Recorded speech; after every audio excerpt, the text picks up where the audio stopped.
I want to say that I want to congratulate Dheeraj and all those foreign medical graduates that through this video series and through this podcast, awaking, you are waking up all the foreign medical graduates who are in deep sleep about the Indian medical competition and about everything. So don't be scared. Hi everyone, welcome to the channel with this new video. आज का ये video बहुत ज़्यादा special भी है और इस video से आपको बहुत ज़्यादा मोटिवेशन भी मिल सकता है।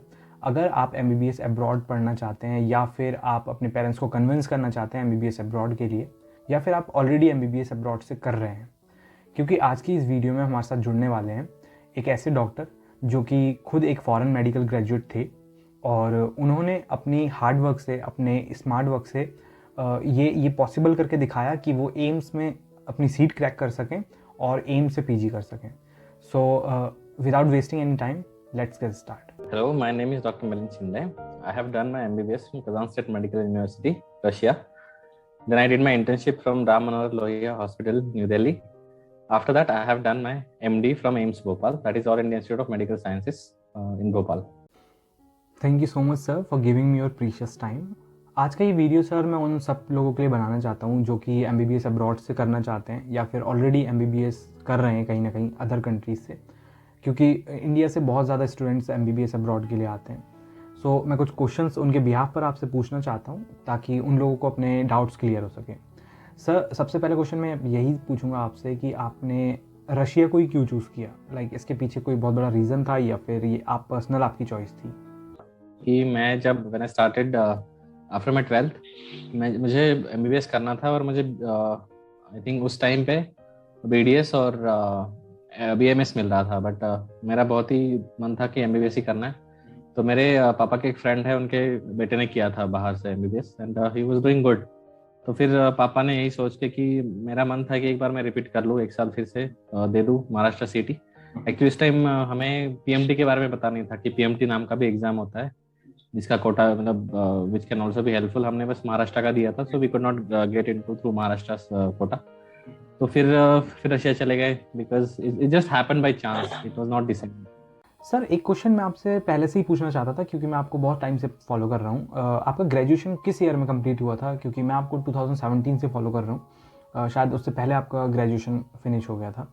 मैं एक्चुअली 2008-9 बैच से हूँ। मेरा 2000 जो एक्चुअली हमारा ये होता है ना कि हमारा 6 साल का MBBS, उसके बाद 6 महीने का आपका प्रिपरेशन होता है FMG का। फिर आप FMG देते हो, फिर रजिस्ट्रेशन आने में 3 months लगता है। Then you I mean after that आपका इंटर्नशिप होता है 1 साल का। फिर मेरा 2016 में इंटर्नशिप हुआ था। 2014 में आई ग्रेजुएटेड, 2016 में आई कंप्लीटेड माई इंटर्नशिप। तो ये होता है ना कि जो हम बाहर से करते हैं ना, हमारा वो टाइम बहुत वेस्ट होता है। और जो नेक्स्ट वन एग्जाम आ रहा है ना, उससे मुझे ये what I am looking at the positive side, इससे आपका वो टाइम बच जाएगा जो आपका बीच में बहुत टाइम वेस्ट होता था ना कि between FMG exam and registration, that time is going to save because of next one exam. फिर जब मैंने PG प्रिपरेशन किया तो I got MD medicine NEET में, but I wanted to go for AIIMS. तो मैंने फिर और एक 6 months उसमें इन्वेस्ट किए to just to go for AIIMS. तो एक हर किसी का अपना अपना होता है। यस सर, और ये बहुत ज़्यादा हम लोगों के लिए भी बहुत ज़्यादा इंस्पिरेशनल है कि लाइक क्योंकि हम FMGs बहुत ज़्यादा डीमोटिवेटेड रहते हैं इन सारी चीज़ों को लेकर कि क्या हमसे FMG भी क्लियर होगा या नहीं। बट ये सुनकर कि आपने एम्स से क्रैक किया था तो सीरियसली हम लोग को बहुत ज़्यादा इंस्पिरेशन मिलती है इस चीज़ से। सो सर, नेक्स्ट क्वेश्चन यही रहेगा कि जैसा कि आपको पता ही है सर कि हम FMGs को बहुत ज़्यादा टाइम लग जाता है क्योंकि 6 years का ड्यूरेशन का कोर्स रहता है। फिर उसके बाद हमें इंडिया जाकर इंटर्नशिप करनी पड़ती है। फिर अगर FMG एक बार में क्लियर नहीं हुआ तो कई बार 6 month एक्स्ट्रा भी जाते हैं। सो सर, इसमें मैं बस इतना ही पूछना चाहूँगा कि आपको क्या लगता है सही टाइम प्रिपरेशन का क्या है? और ये भी क्वेश्चन बहुत लोग मुझसे DM पूछते हैं कि क्या PG करना ज़रूरी है? लाइक MBBS से ही सर्वाइवल होगा या नहीं होगा? ऐसे भी लोग क्वेश्चन पूछते हैं। सो सर, इस पर आप क्या कहना चाहते हैं? देखो, मैं एक चीज सभी मेडिकल ग्रेजुएट्स को बोलना चाहता हूँ ना कि देखो, time is nothing when you are in a medical field ना। तो टाइम के बारे में सोचना नहीं कि आपको कितना वक्त लग रहा है। अगर आपका ड्रीम कंप्लीट हो रहा है ना, तो ये फर्क नहीं पड़ता कि आपको कितना उसके लिए टाइम लग रहा है। अब जैसे मेरा था कि मैंने सोचा था मुझे एम्स जाना है, नो मैटर मुझे कितने अटेम्प्ट लगते हैं। मतलब ऐसा नहीं था कि कितने भी अटेम्प्ट लगे, बट सॉरी, तो I have my own planning, तो फिर मैंने देखो एमसीए एक ऐसा एग्जाम है ना कि जिसके बारे में इट्स जस्ट स्क्रीनिंग एग्जाम, लेकिन ये आपको एक सेंस दिलाता है। इसका एक बेनिफिट था कि आपको ये इंडिया के कंपटीशन से रूबरू कराता है। It makes you aware of the competition that you have in Indian with the Indian graduates. और ऐसा नहीं है कि बहुत कम फॉरेन मेडिकल ग्रेजुएट्स हैं, मेरे पास मेरे बहुत सारे फ्रेंड्स हैं who were also my inspiration. मेरे कलीग्स हैं जो एमडी मेडिसिन कर चुके हैं काफी इंडिया के कॉलेजेस से, and they are doing good branches. तो ऐसा नहीं है कि फॉरेन मेडिकल ग्रेजुएट्स नहीं है, एम्स में भी आ रहे हैं, और मेरे साथ भी कुछ कलीग्स थे। द थिंग इज आपको उनसे इंस्पायर होना है। कभी कभी ये चीज होती है ना कि मेरा भी जो मैंने अभी एक यूट्यूब चैनल स्टार्ट किया है to inspire all the guys, because I wish कि मैं उनको हेल्प करूं। तो मेरा भी यही था कि मैं ये मैसेज उन लोगों से बनाऊं कि इट्स नॉट लाइक कोई एक दो ही एफएमजी पहुंचे थे, काफी एफएमजीज है जो आपको शायद पता नहीं है, लेकिन I am going to through my channel में उनको आपके सामने लाऊंगा धीरे धीरे। रिसेंटली एक मैंने इंटरव्यू रिलीज किया था एक फॉरेन मेडिकल ग्रेजुएट से जो 172 रैंक लेके आया है अभी नीट पीजी में, डॉक्टर मीत जोशी। तो that is what I am telling कि there are people now who are doing, और मैं बहुत खुश हूँ Dheeraj that even like you are aware कि 4th ईयर में तो मुझे पता नहीं मैं क्या कर रहा था, एटलीस्ट यू आर अवेयर कि आपको पता है कि ये इसके बारे में सोचना है। तो I must congratulate you that you guys are now awake about the competition. And हमारा जो गोल था कि ये फॉरेन मेडिकल ग्रेजुएट्स को जगाना कि चलो आप पढ़ाई करना है और ज्यादा एफर्ट्स नहीं करने हैं, मतलब it is not going to take a lot of efforts, बहुत थोड़ा सा आपको बस डेली 2-3 घंटे पढ़ना है initially 4th, 5th, 6th year में। जो आपने क्वेश्चन पूछा पीजी का, तो जब इंडिया में आप आओगे, आप इंटर्नशिप करोगे ना, यू विल रियलाइज कि पीजी तो करना पड़ेगा। It is not for survival, आप एमबीबीएस करके भी सर्वाइव कर सकते हो, लेकिन एक सेल्फ सेटिस्फैक्शन की बात आ जाती है जब आप बाहर जाते हो, लोगों के साथ उठते बैठते हो, तो अच्छा लगता है कि आप एमडी हो। तो एक खुद का भी होता है, and it's also if you want to learn more in life, तो PG is a good thing. So sir, जैसे कि आपने बताया आपने 4th ईयर के बाद से स्टार्ट किया, तो लाइक अकॉर्डिंग टू दिस 2 साल मोर देन इनफ है नेक्स्ट एग्जाम या पीजी की प्रिपरेशन के लिए। लेकिन एफएमजी का मैं इसलिए नहीं बोलूँगा क्योंकि मुझे लगता है एफएमजी के लिए अगर हम बहुत सीरियसली स्टार्टिंग से ही पढ़ते हैं तो वो खुद ही प्रिपरेशन हो जाती है, पर्टिकुलर करने की ज़रूरत नहीं पड़ती, और लास्ट में अगर हम 1 साल भी देते हैं तो इनफ हो जाता है। बट पीजी और नेक्स्ट एग्जाम के लिए अगर बात करें तो sir 2 year is more than enough, right? बिल्कुल बिल्कुल, मैं तो आपको बता रहा हूँ ना कि मेरा तो प्रिपरेशन मतलब मुझे तो 5th ईयर तक पता ही नहीं था कि क्या होता है, बस एमसीए के बारे में थोड़ा थोड़ा पता था, पीजी का तो पता ही नहीं था। 5th ईयर में थोड़ा थोड़ा आइडिया आने लगा, तो हम तो अपने स्टेट एग्जाम के बारे में सोच रहे थे, जो हमारा एमबीबीएस का एग्जाम था फाइनल प्रॉफ, उसके बारे में सोच रहे थे। गॉस होता है हमारे यहाँ पे कि उसको कैसे पास किया जाए, इंडिया का इंडिया में देख लेंगे। लेकिन देखो मैं वही कह रहा हूँ ना कि समटाइम्स जो आपके सीनियर्स थे जैसे मैं हूँ, तो हम लोगों का वो टाइम उसमें वेस्ट होगा। हम नहीं चाहते कि आपका भी टाइम वेस्ट हो कि उस चीज में, कि हमें समझने में टाइम लगा कि ओके ये पैटर्न होता है, ऐसे पढ़ना होता है। तो अगर आप 4th ईयर में हो, I think this is the best time to start your studies for PG, because अभी नेक्स्ट वन आने वाला है। तो जब नेक्स्ट वन आएगा तो आपका एक सिंगल विंडो हो जाएगा। ओके सर, नेक्स्ट मैं बस यही पूछना चाहूँगा क्योंकि अभी नेक्स्ट एग्ज़ाम को लेकर कोई भी क्लियरेंस तो अभी तक मिला नहीं है, और नेक्स्ट एग्ज़ाम अगर हुआ तो लाइक हमें क्या इनिशियल स्टेप लेने चाहिए जिससे हम नेक्स्ट एग्ज़ाम के लिए अच्छे से प्रिपरेशन कर पाएँ, क्योंकि आप एम्स की प्रिपरेशन कर चुके हैं, आप अच्छे इंस्टीट्यूट की प्रिपरेशन कर चुके हैं, तो मुझे लगता है आप थोड़ा एक स्ट्रेटजी हम एफएमजीज़ को अगर आप बता सकें तो हमारी बहुत ज़्यादा हेल्प हो जाएगी उससे। I am going to talk about next exam a bit, कि बहुत सारा डर है, बहुत सारा एंजाइटी है, नर्वसनेस है about next exam with in minds of all foreign medical graduates. लेकिन अगर मैं बताऊं, जितना मैंने नेक्स्ट एग्जाम को समझा है, उसके बारे में पढ़ के, लोगों की राय लेके, इसका ना फॉरेन मेडिकल ग्रेजुएट्स को बहुत फायदा है, क्योंकि ये ना आपका बहुत सारा टाइम बचाएगा। जब हम इंडिया में आते थे, जैसे जुलाई में शायद हर कंट्री जुलाई में डिग्री देता है एमबीबीएस को बाहर का, तो जब आप जुलाई में आते हो तो आपका एफएमजी एग्जाम होता है दिसंबर में, उसके बाद आपका स्टेट रजिस्ट्रेशन आने में टाइम लगता है, मार्च अप्रैल मई हो जाता है, आपकी इंटर्नशिप स्टार्ट हो जाती है। फिर आपको जैसे 1.5-2 साल आपके उसी में चले जाते हैं कि इंटर्नशिप मतलब एग्जाम प्रिपेयर करके, इंटर्नशिप स्टार्ट करके, इंटर्नशिप खत्म होने में। अब जो जो आपका नेक्स्ट आ रहा है ना, तो उससे एक बेनिफिट होगा कि once you invest your initial 6-7 months, तो नेक्स्ट वन के साथ आपको स्क्रीनिंग भी मिल रहा है और आपका नीट पीजी की सीट भी निकल रही है। तो अगर आप अच्छे से प्रिपेयर करोगे तो नेक्स्ट वन से आपको नीट पीजी की सीट भी मिल जाएगी। तो जैसे ही आपका इंटर्नशिप खत्म होगा, within a month I think you will be able to start your PG course. तो huge benefit to the foreign medical graduates in terms of time, क्योंकि हमारा ऑलरेडी एक एक्स्ट्रा ईयर वेस्ट होता है, जैसे हमारा 7 साल का एमबीबीएस हो जाता है और एग्जाम का प्रिपरेशन मिला के 7.5 साल का एमबीबीएस हो जाता है। तो हमारे लिए that is a very boost. जैसे हम लोगों के साथ हुआ, हमारा काफी 7.5 साल हमारे तो एमबीबीएस खत्म करने में ही हो गए, मतलब इंडिया का रजिस्ट्रेशन मिलने में, हाँ। Despite of clearing it in the first attempt, and it is not with me, with everyone. Sir ये बहुत ज़्यादा हेल्पफुल होगा हम लोगों के लिए। अभी मैं सर आपसे ये पूछना चाहूँगा कि सर एक एडवाइस आप क्या देना चाहेंगे सारे एफएमजीज के लिए, क्योंकि आजकल ऑनलाइन कोचिंग्स का तो बहुत ज़्यादा क्रेज़ चल रहा है। एफएम प्री प्लैडर है, मैरो है, डैम्स, बहुत सारी कोचिंग्स हैं। सर आपको क्या लगता है सही टाइम क्या है कोचिंग लेने का, या फिर लाइक हमें टेक्स्ट बुक ज़्यादा फॉलो करनी चाहिए या कोचिंग पर डिपेंड कर सकते हैं? क्योंकि ये क्वेश्चन बहुत सारे लोग पूछते हैं और मेरे पास भी कभी कभी इसका आंसर नहीं होता, क्योंकि मैं बहुत बार ये बता चुका हूँ कि लाइक टेक्स्ट बुक भी हमें यूज़ करनी चाहिए स्टार्टिंग में। तो सर आपका क्या व्यू है इस पॉइंट पर? देखो, मैं जो एडवाइस देना चाहूँगा कि आप अगर first to third year student है, first year to third year in any foreign medical university, आप टेक्स्ट बुक पढ़िए। मैंने अपने जो चैनल पे मैंने काफी वीडियोस रखी है, तो उसमें मैंने वो लिस्ट डाली है कि कौन सी बुक्स पढ़नी है। सब नहीं पढ़नी है, कुछ 5-6 टेक्स्ट बुक्स है about subjects which are must, that आपको बिल्कुल पढ़नी ही पढ़नी है।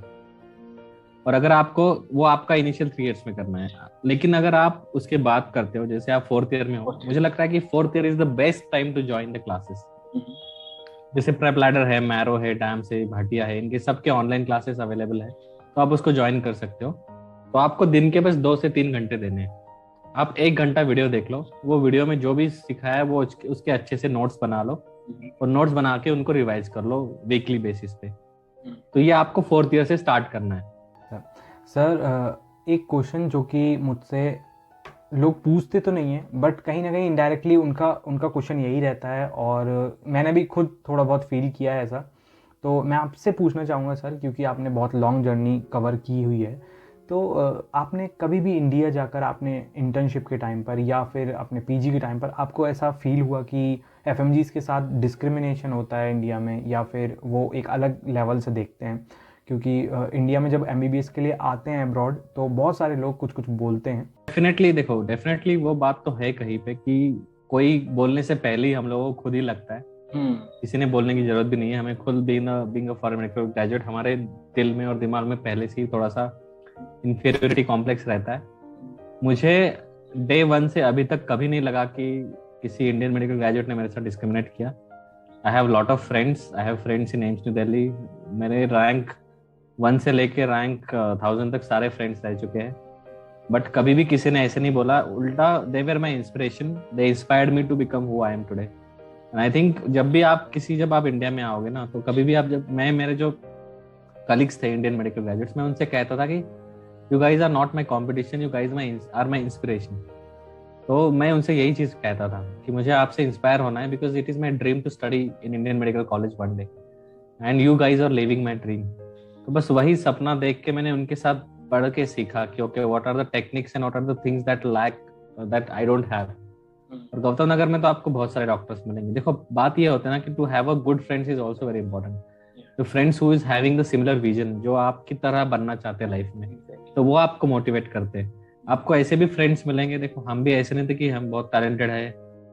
12th में मेरे 73% थे, तो ऐसा भी नहीं कि हम बहुत ही लाइक 95% वाले बच्चे हैं, बट स्टिल अभी भी जैसे like when I cracked AIIMS, मेरा जिपमर में भी अच्छा रैंक था, बाकी एग्जाम्स में भी अच्छा रैंक था। तो आई रियलाइज कि हार्ड वर्क से आप definitely you can do whatever you want, और उसके लिए एक अच्छी दोस्ती होना बहुत जरूरी है। Luckily in Gautam Nagar I got very nice friends जो फॉरेन मेडिकल ग्रेजुएट्स थे।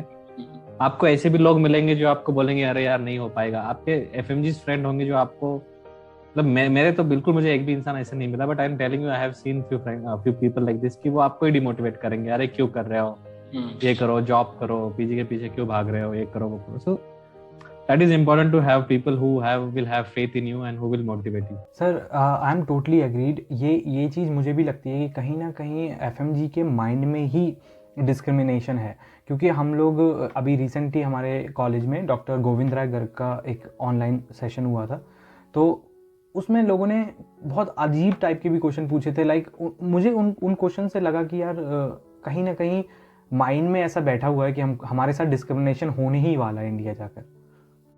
धीरज, मैं एक बात हमेशा कहता हूँ ना, strength respect strength and the knowledge respects knowledge. अगर आप पढ़ोगे, आप खुद को उस काबिल बनाओगे ना, तो लोग आपकी इज्जत करेंगे। आप ऐसे मत एक्सपेक्ट करो कि आप बिल्कुल, मतलब आप इंडियन मेडिकल ग्रेजुएट्स के सामने जाओगे If you know things, if you show them your work, they will respect you. They have no reason to discriminate you. ठीक है? If you अगर आप उनको रीजन देते हैं डिस्क्रिमिनेट करने का, then it's your fault.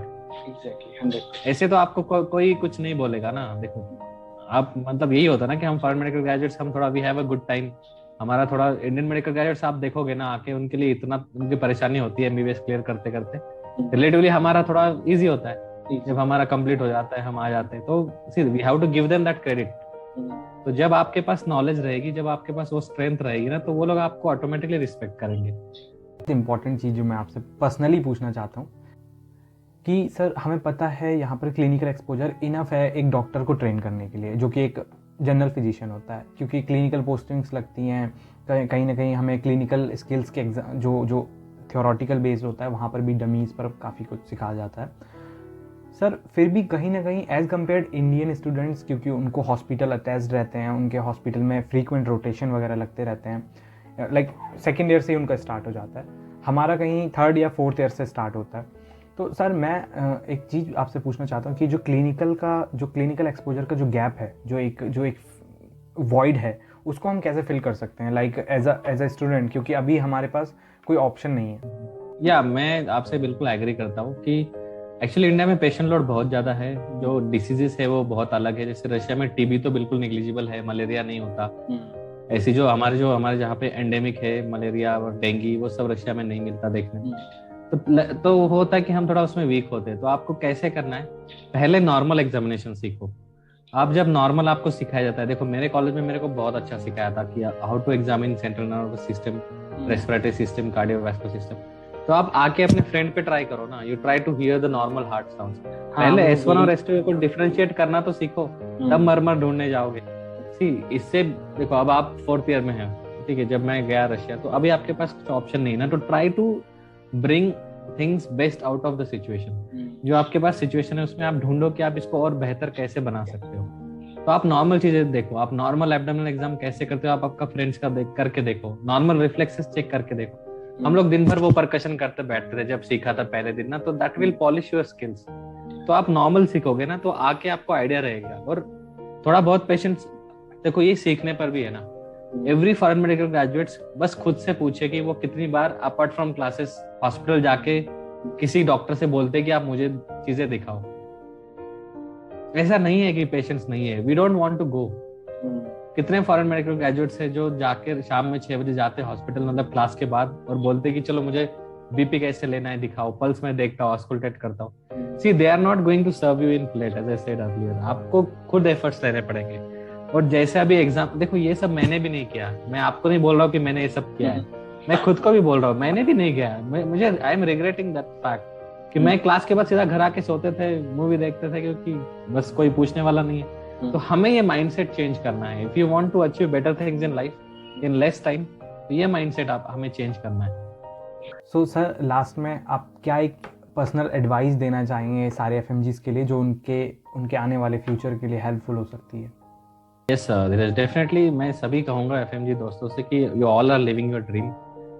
मुझे ये पूछा जाता है कि अगर मेरा लाइफ को मैं अगर पीछे ले जा सकता हूँ, और अगर इंडियन मेडिकल कॉलेज में मुझे एमबीबीएस के लिए एडमिशन मिले, तो आई will still say that I will still go to Russia, because I had one of the best time of my life. I had my wonderful memories.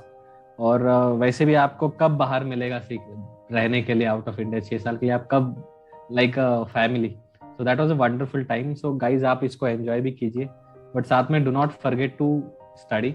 आपको बस basic minimum करना है, दिन के 1-2 घंटे निकालने हैं पढ़ने के लिए, और लास्ट के जो 2-3 ईयर्स है उसमें और ज्यादा टाइम निकालना है. और don't be scared of next, it is going to be in favour of. इसका बहुत ज्यादा फायदा है फॉर मेडिकल ग्रेजुएट्स को. आपका टाइम बचने वाला है.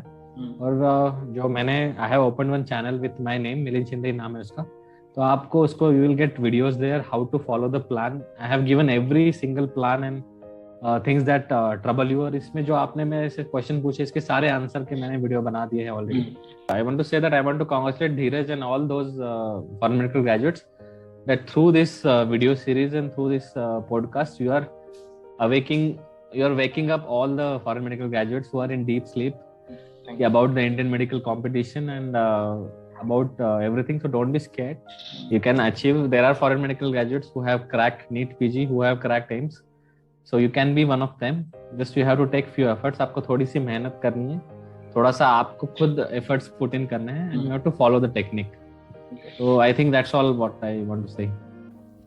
Thank you so much, sir. It means a lot. And also, sir, thank you so much for giving me your time.